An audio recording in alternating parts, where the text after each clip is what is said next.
ITI विद्यार्थ्याचा चाकूने भोगसून खून. आंबेगाव तालुक्यात खळबळ.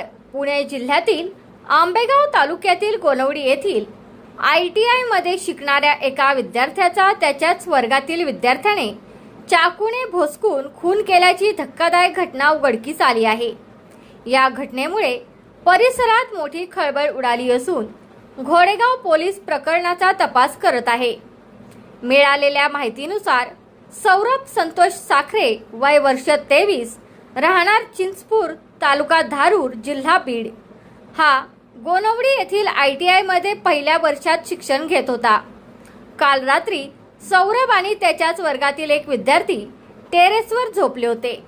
त्यावेळी आरोपी अमय भिकाजी कोकरे, वय वर्ष 19, या विद्यार्थ्याने धारदार चाकूने सौरभवर हल्ला केल्याची प्राथमिक माहिती समोर आली आहे.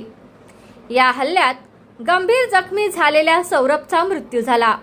घटनेची माहिती मिळताच घोडेगाव पोलिसांनी घटनास्थळी धाव घेत पंचनामा केला. संबंधित संशयित विद्यार्थ्याला ताब्यात घेण्यात आले असून त्याच्याकडून चौकशी सुरू आहे. खुनामागील नेमके कारण अद्याप स्पष्ट झाले नसून पोलीस विविध अंगांनी तपास करत आहे. दरम्यान मृत सौरभ हा बीड जिल्ह्यातील धारूर तालुक्यातील रहिवासी असून घटनेची माहिती मिळताच त्याचे नातेवाईक मंचर येथील उपजिल्हा रुग्णालयात दाखल झाले आहेत. आरोपी अमय भिकाजी कोकरे, वय वर्ष 19, याला अटक करण्यात आली आहे. विद्यार्थ्यांमधील या धक्कादायक घटनेमुळे परिसरात हळहळ व्यक्त होत असून तरुणांमध्ये वाढत चाललेल्या हिंसक प्रवृत्तीबाबतही चिंता व्यक्त केली जात आहे.